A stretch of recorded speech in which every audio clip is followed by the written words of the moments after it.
So the Texans lose to Atlanta. It was really a great finish to this one with two young quarterbacks, CJ Stroud and Desmond Ridder, going back and forth at the end.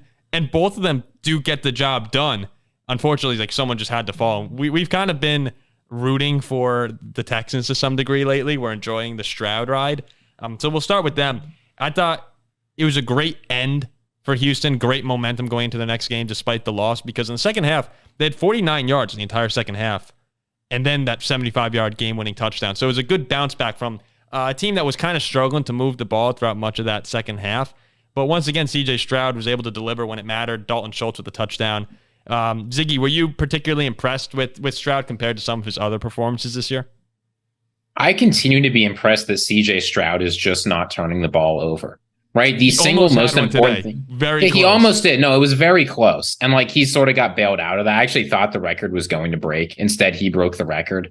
But look, the thing about CJ Stroud is that he doesn't make mistakes and he does enough for the team to win, which is incredibly rare as a rookie.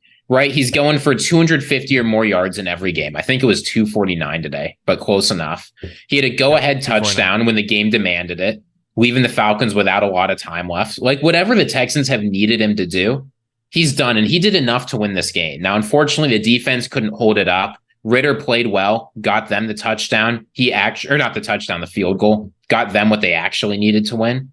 But CJ Stroud has consistently done what the Texans have asked of him, and I don't think you can help but be impressed by that, especially because he lost Tank Dell in the middle of the game. I know, right after I play him in fantasy. Jack, you last year got to watch Kenny Pickett grow as the season went on. He got better and better.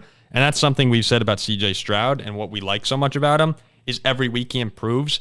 As the Texans got the ball back towards the end of the fourth quarter there, I was thinking in my head, this is a great opportunity now to see what he's made of, because the Texans really haven't had a game-winning drive opportunity this year.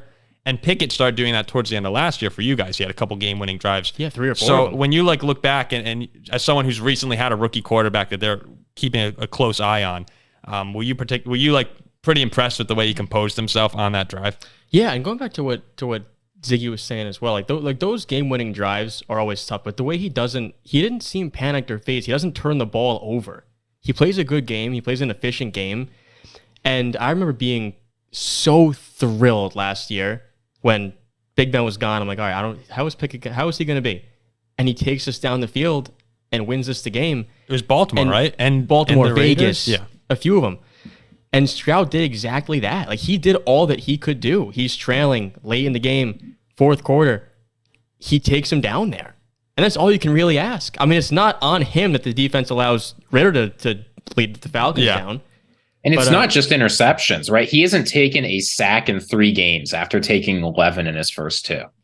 We just keep talking about the Patriot game. His first, like the first time we saw him, how he got mauled, and people are saying this line's going to get blown up this year, even though it was preseason. And I'm just watching him, right? It's just, you can see that he knows what he's doing. He knows how to play quarterback in the NFL. He's going to be a very good quarterback. So even in the loss, we're all sitting here saying, okay, that like.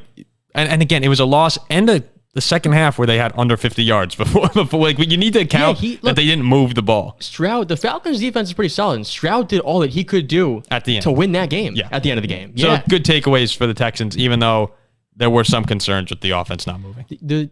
You don't want to see with your rookie quarterback in those situations him go out there taking sacks, looking flustered, throwing interceptions, throwing balls behind receivers, and he doesn't do that. Hasn't done it all year. No, he's. I'm truly impressed with him, and he was my guy coming out of.